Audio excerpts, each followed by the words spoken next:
a redevelopment of entire wasteland and which is now serving an entire community in that region on a sustainable basis is commendable.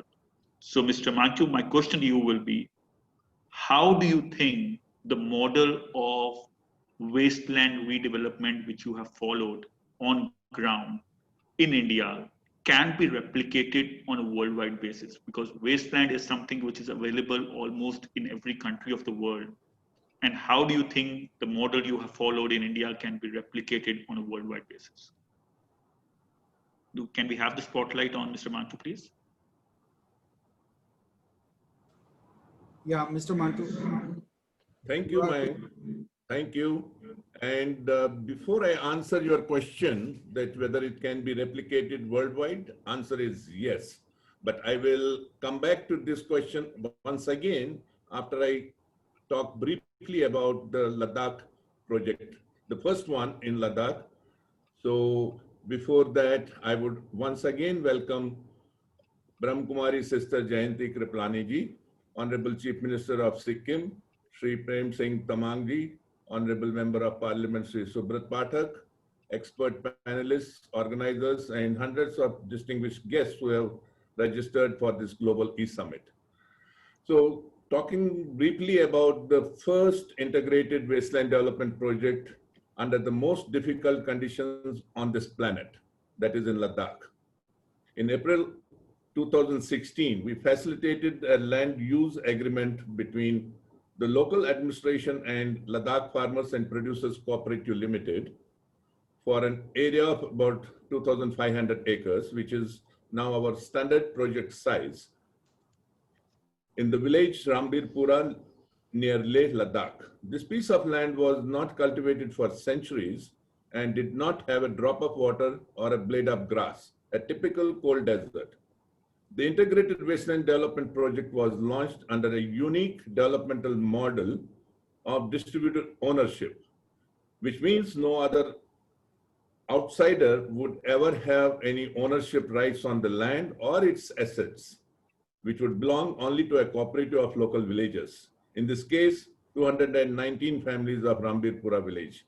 In fact, this model has a basis of what Sister Jayanti ji, Mr. Roland, and Honorable Chief Minister and even other speakers have just mentioned, that how the ownership of natural resources should be treated while going for any development.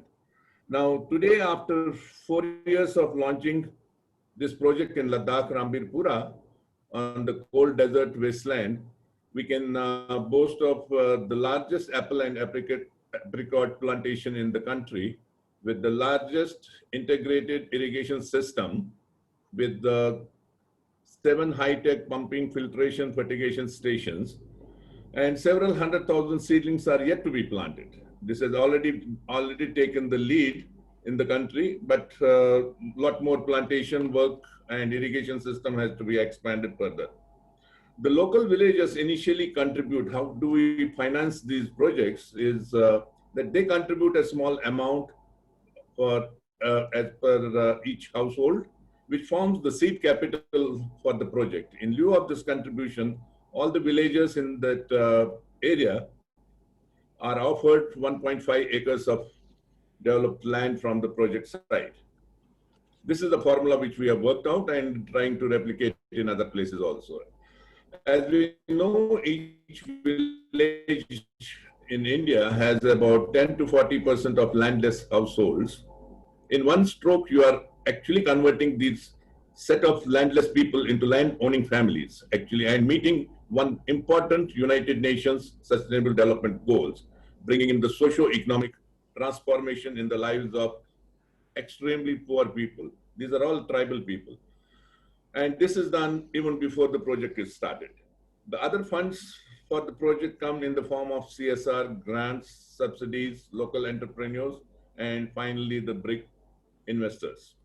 The project implementing agency like us, investors, experts, and consultants, etc., would come, do their job, recover their investments, and with respectable returns, monetize their investments, and leave the institution created for the local people. Investors get a security by way of 50% of shareholding in the cooperative.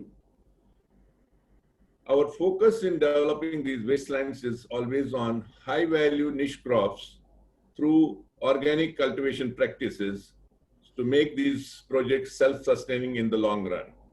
During 2019, we were successful in growing saffron, very expensive spice, at our Rambirpura project. In technical collaboration with CSIR, the saffron cultivation was done for the first time in the history of Ladakh. This is the Himalayan region, and the best part is that quality of saffron grown in Ladakh was found to be even better than Kashmir saffron. Kashmir saffron is supposed to be the world's best. We are now receiving special requests from different places in Ladakh and also from various other states to replicate Rambirpura developmental model to develop wastelands in their respective places. On September 9, 2019, our Honorable Prime Minister gave a call to develop 26 million hectares of degraded lands by 2030. We in SS Sujalaam Suphalaam Foundation have taken the responsibility of developing 1 million hectares of wastelands in India by 2030. This would make about 1,000 projects of 1,000 hectares each. And taking to 500 districts across the country, each district would get about 2 projects of 1,000 hectares each. And all these projects are ultimately going to generate an employment potential of about 20 million in total. On November 22nd, 2019, we were called to the Prime Minister's office in New Delhi to showcase our developmental model for replication in the entire country. I'm pleased to announce here that Brahmakumari organization is thinking of getting associated with us in this task of nation building by taking up the important tasks of training and skill development, besides inculcating discipline, moral and ethical values for human. The organization would not have commercial interest in the project, but projects across the country. Now, since these are integrated development projects, we have health, education, sports, entertainment, tourism, hospitality, in addition to the agriculture, horticulture, animal husbandry, processing, value addition, storage, etc., embedded in this developmental model. Now, each project is generally looking for an investment of about 20 to 27 million US dollars for full development in 3 stages, which will take about, say, approximately 8 to 10 years of time. As we can see from the tables, our model of development of wastelands meets all the 17 declared sustainable development goals of the United Nations. Thank you very much. Now the questions I will be able to answer. Sure. So how do you think this model can be basically replicated on a worldwide basis? What is followed in India and successfully done? You think? Yeah. Number one, the wasteland is present all over the planet. And especially Africa has got plenty of, not wastelands, I would not call it even degraded lands. These are virgin lands, actually not even cultivated so far. So I'm actually happy to inform you that we are already in talks with World Bank IFC, and they have shown interest in supporting initially about more than 100 projects in 12 different countries. And we have already shortlisted those 12 countries and are in talks finding the local partners in Africa. And same way, these projects can be replicated in South America, wherever you have the land which is not being cultivated, whether it is wasteland, degraded land, or not cultivated so far. So human habitation generally forms around those project sites are roped in the cooperative of that particular place, and they become actually the owners of this project. we as experts conceive the project, help in the implementation, and coordinate in getting all the necessary technologies and funding for the project, and then walk out after about 4 to 5 years once the foundation is ready for other investors to come in. Mayank.